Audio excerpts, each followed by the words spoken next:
한국 전쟁 때 있었던 일이라고 하는데요. 우리가 전쟁의 참상을 잘 모르지만 그 생명이 죽고 살고 하는 일들이 참 많지 않았습니까?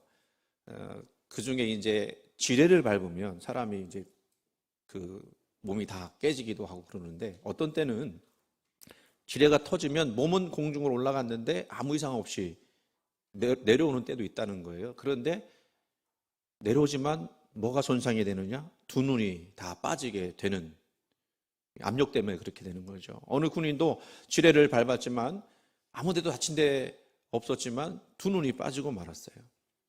의사가 수술을 하면서 봉합 수술을 하게 하지만 이제 자네는 눈이 없어서 장님이 될 수밖에 없겠네라고 이야기를 하자, 이 청년이 고래고래 소리를 지르면서 장님으로 사느니 차라리 죽는 게 낫겠다고, 그렇게 수술하지 말아달라고 몸부림을 쳤습니다. 그래도 의사는 뭐라 그래요? 생명은 그래도 소중한 것이다. 그래 놓고는 몸을 붙들고 마취를 해서 수술을 받았습니다. 수술이 다 끝나고 이제 어느 정도 회복이 돼서 붕대를 풀게 될 때 의사는 이 청년에게 말을 합니다. 자네는 분명히 장님이 될 수밖에 없었는데 자네를 위해서 자기 눈을 빼준 분이 계셔서 눈 하나는 볼 수 있게 됐네. 그랬더니 청년이 애꾸 눈으로 사느니 차라리 죽는 게 낫겠습니다. 또 이러더라는 거예요. 아니라고.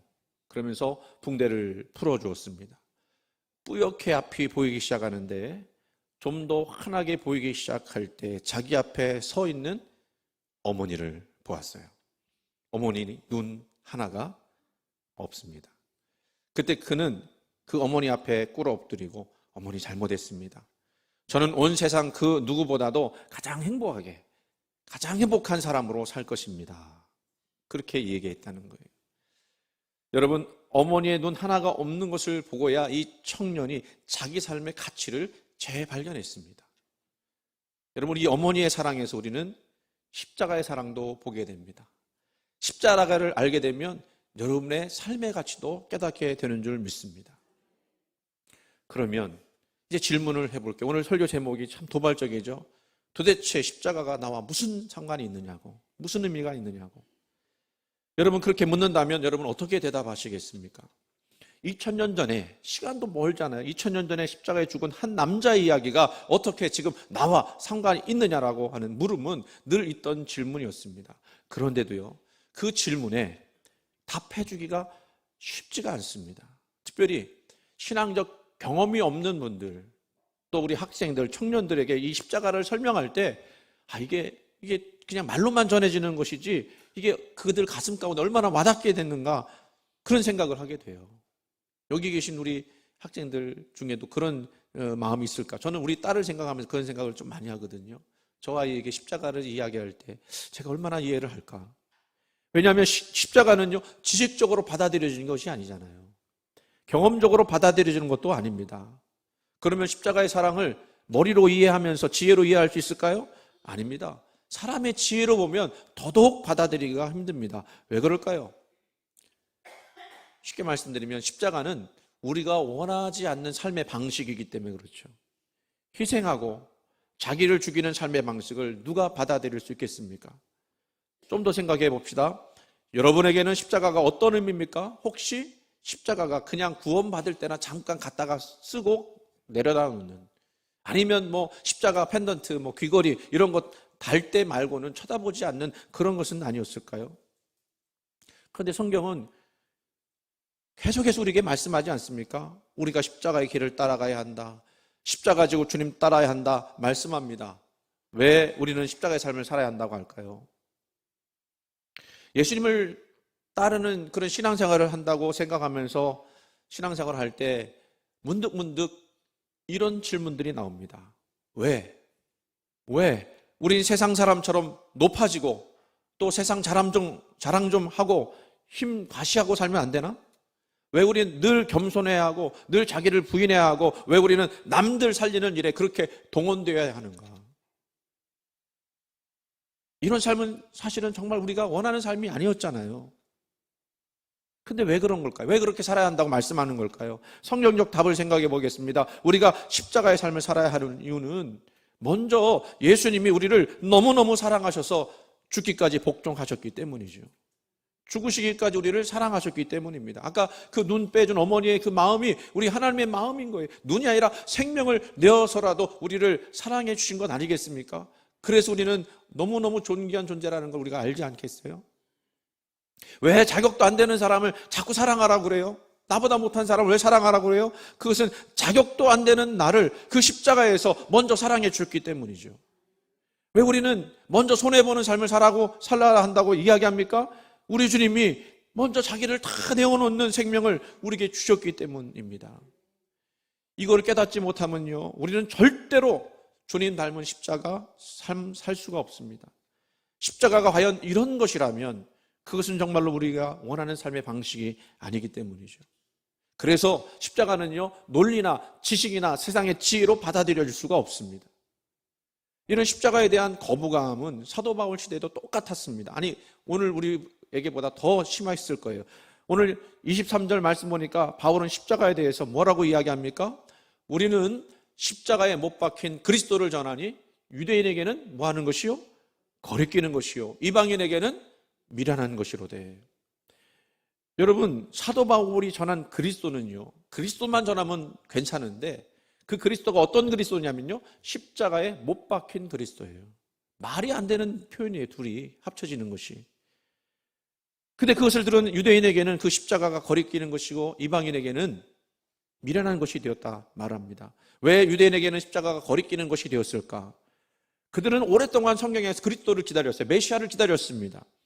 그들이 기다린 그리스도는 어떤 그리스도였느냐면, 오셔서 자기들이 당하고 있는 이 삶의 고난, 특별히 로마의 압제로부터 한 방에 자신들을 구원해낼 수 있는 힘을 가진 분이에요. 그래서 그분이 오셔서 로마 제국보다 더 강하고 힘센 군대나 천사를 동원해서 힘으로 제압할 수 있는 분이셨습니다. 그런데 바울이 전한 그리스도는 누구였다고요? 십자가에 못 박힌 그리스도예요. 그들에게 걸리는 것이 십자가였습니다. 신명기 21장 23절 말씀 보니까 나무에 달린 자마다 하나님께 저주를 받았다 이렇게 얘기했어요. 그래서 나무에 달린 그 자체는 저주예요. 그러면 그리스도가 어떻게 행악자로서 십자가에 달려 죽을 수 있겠습니까? 그러니 그들은 이 십자가에 달리는 것 그 자체를 저주받은 것으로, 거리끼는 것으로 이해했던 거예요. 그런데 여러분, 오늘날 저와 여러분의 마음속에 이런 그리스도를 원하지 않을지도 모릅니다. 우리가 믿는 예수님도 세상을 정복하고 원수를 이기고 날마다 승리케 하는 어떤 힘과 능력의 그리스도로 우리가 믿지 않습니까? 그래서 예수님을 구하기보다는 내가 기도하기만 하면 내가 원하는 역사가 일어나고 내 앞에 있는 어떤 그 거친 것들이 다 제거되는 놀라운 신앙생활, 그래서 간증이 넘치는, 승리의 간증이 넘치는 그런 생활이기를 우리가 바라지 않습니까? 이런 삶을 바라는 우리에게 십자가에 달리신 예수님이 무슨 상관이 되겠습니까? 또 이방인들에게는 십자가가 어떻게 받아들여졌다고요? 미련한 것으로 받아들여졌어요. 그들의 지성으로는 예수님의 인카레이션, 우리 그거 성육신이라고 그러는데 도저히 받아들일 수 없습니다. 어떻게 하나님이 사람이 돼서 이 땅에 육신이 돼서, 로고스가 육신이 되어서 이 땅에 오실 수가 있는가? 몹시 못마땅했어요. 더 가관인 것은 그 하나님의 아들, 곧 창조주 되시는 그분이 십자가에 죽었다는 것도 이해할 수 없었습니다. 그건 불합리한 거예요. 그럴 수 없는 거예요. 더 나아가서 만약에 그분이 그리스도라고 한다면 자신도 구원 못하는 그 무능력한 사람이 어떻게 그리스도가 될 수 있을까? 그리고 그런 인간이 어떻게 인간의 죄를 대신 사할 수가 있을까? 이쯤 되면 이방인들은요, 어이가 없어서 입을 벌리고 서 있었을 것입니다. 그렇게 그들에게는요, 십자가는요, 미련한 것으로 들리는 이야기일 뿐이었어요. 다시 우리는 어떻습니까? 우리도 어떨 때는 자신을 내어주는 그런 사랑, 다른 사람의 생명을 구원하는 것에 자신을 동원하는 것은 어떻게 보면 약하기 때문에, 실패했기 때문에, 무능력하기 때문에 그런 것은 아닌가 생각지 않습니까? 좀 더 세게 이야기하면 내가 지금 조금이라도 손해가 되는 일이 생기면 나는 어떻게 해서든지 그 손해를 보지 않으려고 다른 사람과 다투지 않습니까? 누군가를 사랑하기 위해서는 우리 먼저 전제 조건을 달아요. 그 사람이 나에게 사랑받을 만한 조건들을 가지고 있는지, 그것이 충족되어야만 사랑할 수 있다고 생각지 않습니까? 그렇다면 그 십자가는 여러분과 무슨 상관이 있을까요? 정말 우리는 이 거친 십자가가 나와 상관이 있다고 생각하십니까? 여기 뒤에 십자가가 있는데요. 이 십자가가 설악산에서 구해온 나무예요. 주목이라고 하는 나무인데 오랜 풍파를 견디고 저기다가 결국에는 이제 그 말라서 이게 그 사람들이 채취해서 온 건데 굉장히 귀한 십자가입니다. 저는 이 십자가 이 주목으로 만든 것이 너무너무 의미상 맞다고 생각해요. 왜냐하면 오랜 풍상을 다 견뎌냈거든요. 십자가가 그런 것이라고 하는 생각이, 매끈한 십자가도 있죠. 멋진 십자가도 있어요. 번쩍번쩍하는 십자가도 있어요. 그런데 모든 그 아픔과 그 바람과 그 비를 다 맞고 견딘 거 아니겠습니까? 근데 우리는 그런 것들을 뭐라고 생각해요? 거리끼는 것, 미련한 것, 능력 없는 것 생각하죠. 사도 바울 역시요, 당시의 사람들이 그런 십자가에 대해서 듣고 싶지 아니한다는 걸 잘 알았습니다. 그런데도 그리스도를 전할 때 어떤 그리스도를 전했다고요? 십자가에 못 박힌 그리스도를 전했습니다. 그러면서도 그는요, 포기하지 않았습니다. 오히려 뭐라고 얘기했냐면, 내가 자랑할 것은 뭐밖에 없다고요? 십자가밖에 없다. 그리고 로마로 압송되어 가기 전 이 베스도 총독 앞에서는 뭐라고 얘기했느냐면, 오늘 내 말을 듣는 모든 사람도 다 이렇게 결박된 것 외에는 나와 같이 되기를 하나님께 원하나이다. 다 당신들도 다 예수 믿기를 원합니다. 그렇게 고백하는 거예요. 바울이 어떻게 이렇게 전할 수 있었겠습니까? 바로 십자가의 역설을 바울이 깨달았기 때문이에요. 하나님은 힘이요 권세라고만 생각했습니다. 그러나 가망 없는 인간을 구원하시기 위해서 가장 약한 모습으로 이 땅에 오셔서 가장 약한 모습으로 그 죄를 다 감당하여 십자가의 죽으심으로 그 죄인들을 구원하시는 그 놀라운 진리를 그 십자가에서 발견하게 된 거예요. 그러니 아무리 세상 사람들이 거치는 것으로 미련한 것으로 생각한다 할지라도 자신에게는 그 십자가 뭐 하는 거예요? 구원하는 십자가가 되었던 거예요. 그래서 오늘 1장 25절 말씀 보면 뭐라고 되어 있습니까? 하나님의 어리석음이 사람보다 지혜롭고 하나님의 약하심이 사람보다 강하니라. 하나님이 약하게 되심으로써 우리를 구원해 주셨습니다. 이 역설을 깨달은 거예요. 우리 초대교회를 생각하면 우리 초대교회처럼 되어지자 이런 이제 생각을 많이 하지 않습니까? 왜 초대교회처럼 되어고자 합니까? 초대교회의 신앙이 위대했기 때문에 그렇죠. 그 교회가 위대한 것은 핍박과 순교가 기다리고 있음에도 신앙을 지켰기 때문입니다. 어느 역사를 연구하는 분이 그런 얘기 하더라고요. 순교자가 1명 생기면 다른 신도가 100명 생기더라. 그게 초대교회 역사였다는 거예요. 왜 예수 그리스도를 그렇게 믿겠다고, 그렇게 어려운데도 믿겠다고 고백하는 사람들이 늘어났을까? 어떻게 그럴 수 있었을까? 십자가의 사건을 받은 사람들이 그 십자가의 역사를 아마 그들이 깨달았기 때문일 겁니다. 어느 목사님이 소개해 준 책 내용인데, 도대체 왜 사람들은 1세기부터 3세기에 기독교인이 됐을까? 질문이 그거예요. 책 제목이 그거예요. 이게 무슨 얘기냐면 1세기부터 3세기 기독교는요, 그 어느 때보다 심한 박해를 받았던 때였습니다. 그렇게 핍박받으면서 그들은 왜 도대체 무엇 때문에 죽을 줄도 모르는데 교인이 됐을까? 오히려 심지어 더 늘어나지 않았습니까? 도대체 기독교가 무엇을 그들에게 주었기에 그런 일이 가능했을까? 너 교회 가야 해. 그런 압박도 없었고 교회 감으로써 얻는 혜택도 없었습니다. 오히려 교회 가면 불이익과 처벌을 받았습니다. 그런데 왜 그들은 교회에 갔을까요? 그들이 그 십자가 안에서 발견한 것이 두 가지가 있었어요. 세상에 줄 수 없는 두 가지 진리를 깨달았는데 그 두 가지가 뭐였느냐면, 첫 번째는 은혜에 의한 구원이었고, 두 번째는 하나님과의 사랑의 관계였습니다. 세상 종교는 이렇게 얘기해요. 착한 일을 해서 구원받아라. 제문을 드리고 의식을 행하라. 그런데 그 세상 종교 어느 것도 오직 은혜로 구원받는다라고 하는 종교는 없습니다. 오직 예수의 공로로만 구원받는다라고 기독교는 이야기해요. 또 당신이 예수를 믿으면 하나님과의 그 사랑의 관계를 맺을 수 있다라고 말하는 종교도 없었어요. 다른 종교도 신을 만난다고 하지만 다른 종교의 신과 인간의 관계는요, 주인과 하수인의 차이예요. 기독교는 그렇게 말하지 않습니다. 친구가 되어진다, 아버지가 되어준다, 그래서 가장 긴밀한 관계를 맺는 것으로 그렇게 소개를 하죠. 절대적으로 세상 종교는 자기가 믿는 신과 하나가 된다라는 얘기를 할 수가 없었어요. 그런데 이 두 가지 진리를 충족시킨 것이 뭐였죠? 십자가의 사랑이었습니다. 십자가로 인해서 우리는 은혜로 구원받았습니다. 어떤 조건도 필요 없어요. 아무 조건 없어요. 신분이나 종교, 피부색, 국적 이런 나이의 제한도 없었습니다. 누구든지 예수를 믿기로 작정하면 그냥 구원받을 수 있다고. 그래서 그분의 창조 세계와 회복의 세계로 들어가는 그 위대한 인생이 될 거라고 그것을 믿고 그들은 교회에 나갔다는 겁니다. 이런 십자가를 전할 때 사람들은 그 십자가를 믿으면서 그 믿는 순간 자기들에게 무언가 새로운 일들이 일어나는 현상을 경험했습니다. 그건 새로운 경험이었어요. 새로운 기운이었어요.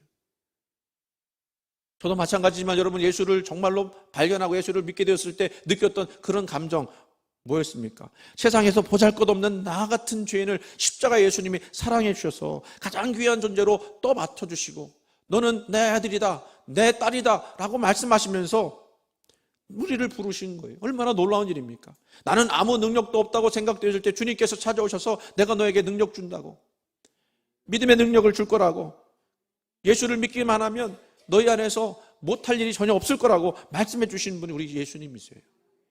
그래서 십자가는요 그냥 지식으로 이론으로 받아들일 수 없습니다. 그거는 하나님의 놀라운 지혜로 받아들이는 것입니다. 왜냐하면 하나님의 구원하는 능력이 그 안에 있기 때문에 그래요. 그래서 사도 바울 18절에 뭐라고 했습니까? 십자가의 도가 멸망하는 자들에게는 미련한 것이요 구원을 받는 우리에게는 뭐가 된다고요? 하나님의 능력이라고.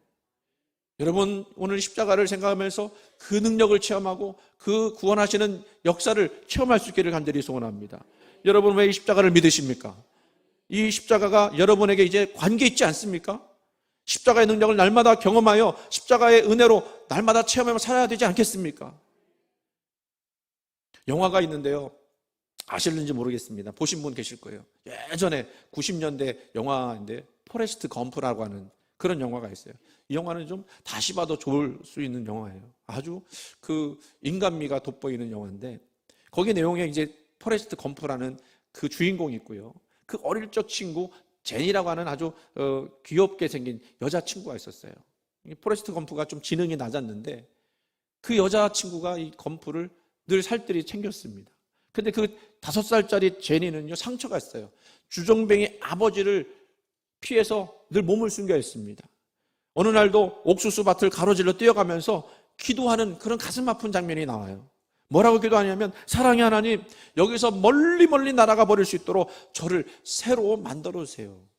얼마나 힘들었으면 그렇게 얘기했을까요? 왜 그런가 봤더니 그 제니의 아버지가 어린 그 딸을 성적으로 학대해 왔기 때문에 그렇습니다. 그 다음날 아버지가 체포되고 제니는 다른 사람과 살게 되지만 그 아버지가 자신에게 행했던 그 일 때문에 상처를 극복하기 어려웠어요. 나중에 여러 해가 돼서 30대 성인이 되어서 이 포레스트 검프를 만나러 돌아오는데요. 이 두 사람이 과거에 걸었던 그 옛날 살았던 버려진 오두막길을 걷습니다.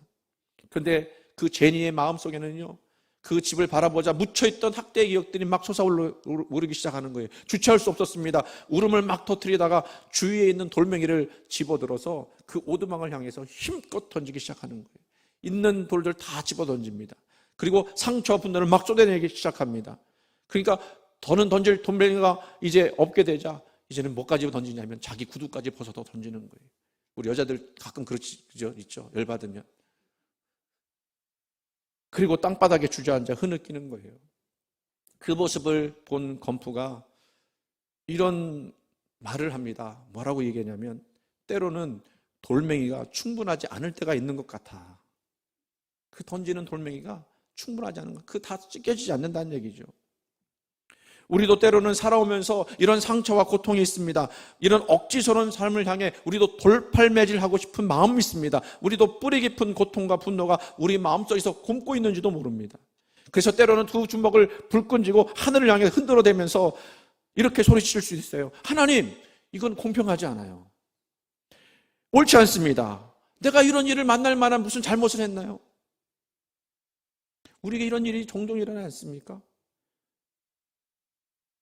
십자가는요, 이 난해한 문제를 어떻게 밝히고 있습니까?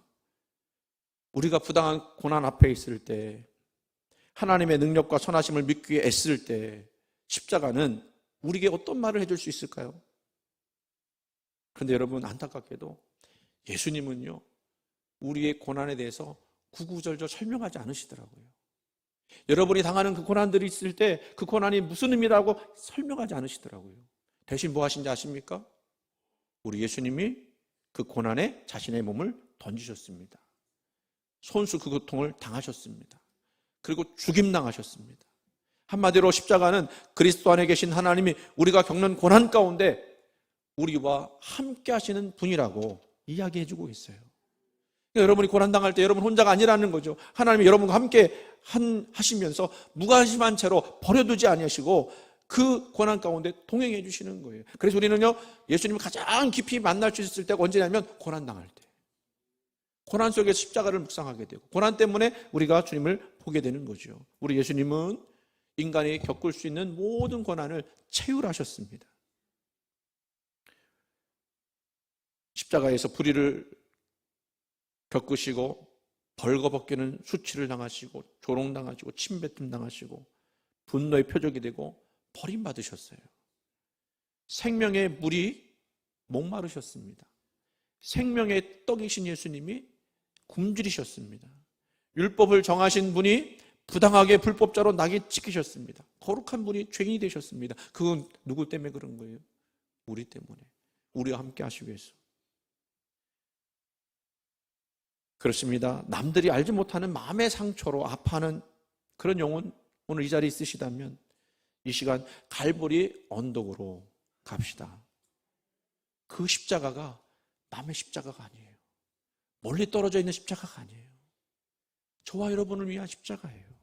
그 십자가를 발견할 때 그 십자가 때문에 우리 주님의 그 사랑을 너무너무 깊이 느끼게 되는 겁니다. 가서 여러분 예수님의 십자가 아래서 서 보시길 바랍니다. 그 위에서 나를 위해 매달려 일그러지고 고통당하신 분을 함께 바라봅시다. 피투성이가 되어 신음하는 하나님 아들을 생각해 봅시다. 우리 아픔과 상처를 그분의 빛으로 비춰보시기를 바랍니다. 그때부터 나와 상관이 없었던 그 십자가가 이제 상관 있게 될 겁니다. 그 십자가가 이제는 우리를 치유할 겁니다. 위로해 줄 겁니다. 그리고 거기서 우리는 힘을 얻습니다. 십자가에서 나오는 빛으로 우리 삶을 비춰줄 겁니다. 그러면 이제는 우리가 당하는 상처와 아픔도 다른 시각으로 바라볼 수 있게 됩니다. 모든 사람에게 값없이 주어지는 치유의 보혈이 갈보리 언덕에서 흘러나옵니다. 용서와 치유, 구원과 자유, 자비의 은혜, 그 자리 갈보리 장소입니다. 그 길에 첫 발을 들여놓는 순간부터 우리는 한순간도 혼자 있는 것이 아닙니다. 예수님께서 우리 앞에 걸으시며 그 길을 인도해 주세요. 때로는 우리 뒤에 오시면서 우리가 흔들릴 때 붙잡아 주십니다. 못자국이 선명하게 나 있는 그분의 발자국이 이미 우리가 가려고 하는 그 길에 찍혀 있을 겁니다. 십자가로 가는 길이 하나님의 자비와 은혜가 늘 함께 하기에 우리는 다시 용기를 내서 앞을 알 수 없는 여정이지만 그 길을 계속하게 됩니다. 영화 포레스트 검프 이 돌멩이를 던졌던 그 제니처럼 우리는 가당치 않은 격렬한 고통에 몸부림칠 때가 있어서 무엇을 던질지 모릅니다. 그래서 십자가로 가는 길에는요, 수백 년이 지나는 동안 고난받은 자들이 분노에 가득 차서 던졌던 돌멩이들이 널려 있습니다. 그런데 주님은 이렇게 말씀하십니다. 자, 이 험준한 길을 나와 함께 걷자. 돌멩이 던지고 싶으면 던져라. 그러나 되돌아가지는 말아라. 십자가를 향해 계속 걸어가라. 너의 고난을 나의 더 큰 고난에 비추어 묵상해봐라. 너의 상처를 나의 상처에 비추어봐라. 거기서 치유와 자유를 경험하게 될 겁니다. 종료주일 오늘 찬양도 멋지게 해주셨어요. 우리 주님이 십자가 주께서 그 길을 가셨습니다. 사람들이 생각하는 것처럼 멋진 길은 아니었지만 그러나 그 길은 생명의 길이었습니다. 그 길 이후에 부활의 영광도 찾아왔죠. 지금은 조금 힘들고 괴로워도 대속의 은혜와 부활의 기쁨을 주시기 위해서 십자가 길을 걸어가신, 앞서가신 주님을 바라보시고서 여러분 위로받으시기를, 그래서 이 십자가가 이제는 나와 상관이 있다라고 고백할 수 있는 저와 여러분 되기를 주님의 이름으로 축원을 드립니다.